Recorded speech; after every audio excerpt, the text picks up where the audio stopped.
Bonsoir, bienvenue à toutes et à tous. Nous sommes ici à Abidjan pour le premier numéro du journal de l'Afrobasket. On est bien arrivé, on a fait un très bon voyage avec l'avion présidentiel. On a eu un accueil populaire du 12e Gaïndé local. L'équipe a été installée à son hôtel qu'il partage d'ailleurs avec deux autres équipes, l'Angola je crois et le Rwanda. On a regardé, on a fait le tour des logements. Vraiment, je pense qu'ils sont bien installés. Ils se sont entraînés hier. Vous savez, ici en Côte d'Ivoire, il y a un problème de salle. La grande salle que vous voyez derrière moi, elle vient d'être finie. Ils sont en train de faire des tests avec les équipements, le chrono qui vient d'être installé. Les deux autres salles annexes justement qui doivent abriter les matchs de classement dans une semaine. Ces deux salles par contre ne sont pas terminées. Alors donc c'est une équation. Finira pas, on n'en sait rien. Alors, ce qui fait que le problème des entraînements pose problème. Ce matin, l'équipe nationale s'est entraînée ici, parce que le parquet était libre. Il y a un programme d'entraînement. Hier, ils se sont entraînés sur le terrain des sapeurs-pompiers, puisqu'il paraît que les sapeurs-pompiers ont un terrain acceptable. Ils sont entraînés là-bas le soir et ce matin, ils se sont entraînés ici. Chacun a un programme d'entraînement, puisqu'il y a 16 équipes, il n'y a qu'une seule salle. Donc chacun a des heures bien précises pour venir s'entraîner.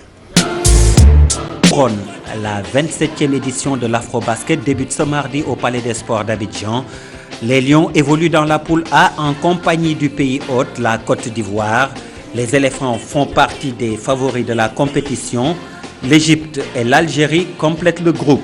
Un autre favori qu'on retrouve dans la poule B, c'est la Tunisie. Les Aigles de Carthage, tenants du titre, sont avec le Burkina Faso, le Maroc et le Rwanda. La poule C avec l'Angola, avec 10 titres. Les Palancanegras planent sur le basket continental depuis plus d'une décennie. Pour cette édition, l'objectif est de reconquérir le titre perdu en 2011. Enfin, la poule D avec le Nigeria toujours placé, ce qui justifie son rang de favori. Mais les verts et blancs nigérians doivent faire attention au Cameroun, sérieux outsider. L'équipe nationale de basket du Sénégal a rallié Abidjan dimanche à bord de l'avion présidentiel. Retour sur la cérémonie de remise de drapeau au palais présidentiel avant le départ pour l'Afrobasket. Le président de la République a profité de l'occasion pour décaisser 40 millions de francs CFA pour cette campagne, dont 30 millions pour le règlement des salaires des entraîneurs nationaux, de leurs adjoints et des primes de participation des joueurs à raison de 800 000 francs CFA par lion. Les supporters ont bénéficié de 5 millions destinés au 12e Gaïndé, ici au Sénégal et en Côte d'Ivoire. Assalamu alaikum, mbokk Sénégal. Monsieur le ministre des Sports, yow ak président bu fédération sénégalaise bu basketball, monsieur Baba Tandian, ak mboolem kilifa yi seq basket bi ci réew mi bokk ci fédération sénégalaise bu basketball. maa ngi nuyu itam suñu ancienne gloire yi nga xam ne ñoom ñoo nekkoon lion yu démb yi mayoon Sénégal ndam yu bare ci équipe nationale comme ci équipe féminine. ngeen ne suñu raaya bu mujj ci Coupe d'Afrique pour équipe nationale bi 1997 la woon ba léegi amatuñu ndam ci ginnaaw gi nag jigéen ñi may nañu ndam l'équipe nationale de basket les Lions du basket. di nuyu aussi ñi nga xam ne ñooy gaynde yi war a représenter Sénégal ci Afrobasket maanaam tournoi final basket bi war a am Abidjan ci diggante 20 août bii ñu toll ak ba 31 août ñu am nag yaakaar ndax ndaw ñi équipe bi ay ñu am solo ñu ngi ci ñu am expérience ñu am talent. ñu yaakaar ne dinañu joxaat ndam loolu Sénégal namm lool muy gañewaat Coupe d'Afrique de basket moo waral tey ma woo leen ci palais de la République ngir jébbal leen raaya réew mi muy drapeau national nag mooy symbole bi nga xam ni mooy wone li askan wi bokk te fu ñu ko yëkkatee ñu xam ne kii mooy raaya Sénégal loolu soo gisee ñu koy def dañu bëgg basketteurs yi du terrain bi métti ñu xam ne Sénégal yëpp a ngi seen ginnaaw nekk seen 12e gaynde nekk seen i supporters te it ci Afrique am nañu yaakaar ne basket kenn dàquñu ko yàlla may na ko Sénégal kon li des mooy farlu bi xam naa du ñàkk ay jafe-jafe danaa recevoir léegi président fédération ak seen capitaine ak ministre bi xool li nga xam ne ay rëq-rëq la du ñàkk pour ñu gën di en tout cas rataxal liggéey bi gën di harmoniser gën di coordonner ngir yu ndaw yooyu di bañ nekk gàllankoor par rapport ak résultats yi nga xam ne war ngeen ko am.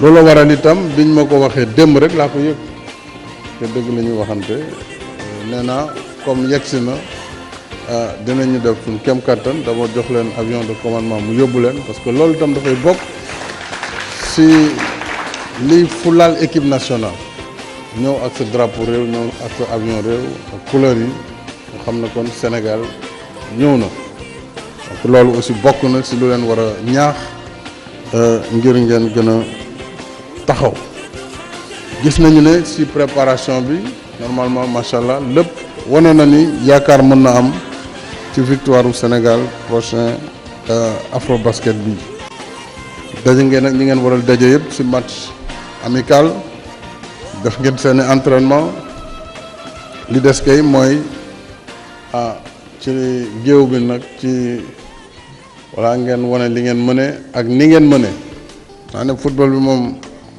comme dañu fa bàcc yu métti il faut que basket bi sauver honneur bi te lépp Abidjan la woon waaw maa ngi def un appel solennel pour que vraiment sponsor yëpp ñoom it ñu gestu du moins basketball bu masculin comme bu féminin ànd ak li état bi di def ànd ak effort yi nga xam ne bonne volonté yi la ñi ci biir ak ñi nga xam ne sax nekkuñ ci fédération bi pour que ensemble les collectivités locales les entreprises l'État ñu def sunu loxo ci sport rawatina ci basketball li ci des nag mooy ñu ñaanal leen ndax réew mi yëpp ñoo nekk seen ginnaaw réew mi yëpp am yaakaar ci seen résultat ñaanal leen ngir suñu borom may leen ndam ci Abidjan ñaanal itam suñu gaynde jigéen yi war a dem Maputo Mozambique ci weeru septembre ngir ñoom itam ñu indilaat ñu raaya bu Afrique ci loolu waxtaan naa ci ak ministre des sports pour ñu xoolaat ndimbali ñuy def en complément pour que afro basket féminin bi ñu mën ci amaan ndam maa ngi leen di sant di leen gërëm wasalaam.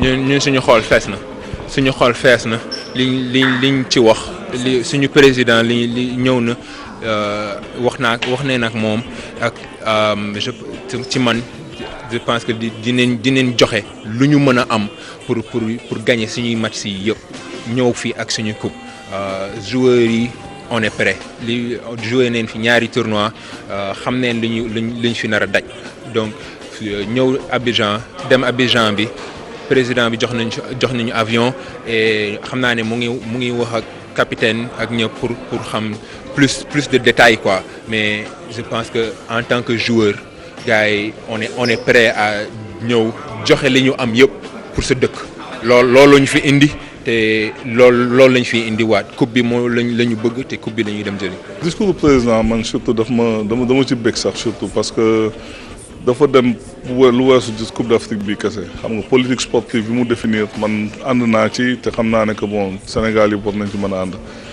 coupe d'Afrique bi nag comme ni nga ko waxee jot na mu dellu si fii waaye équipe bu jeune la tamit xam nga ñu ngi soog a tabax équipe bi kon il faut ñu may leen temps tuuti ñu màgg. ñu liggéey bu ci ànd defee nag xam nga ñu jël coupe d'Afrique bi année bii xayrul mais foog naa ne tamit bu ñu fàtte ne que coupe d'Afrique doo xëy suba rek jël ko il faut nga liggéey ñun bañ koy jël 97 suñu équipe 95 lañ ko commencé ñun ñëpp doon àndandoo ñun ñëpp xamante woon moo tax foog naa loolu moo doon force suñu équipe bon li ma gis nag fii am naa ci yaakaar nañ leen ñaanal xam nga il faut ñu am tamit tuuti chance foog naa bu ci yàlla andee mun nañ ko def dara.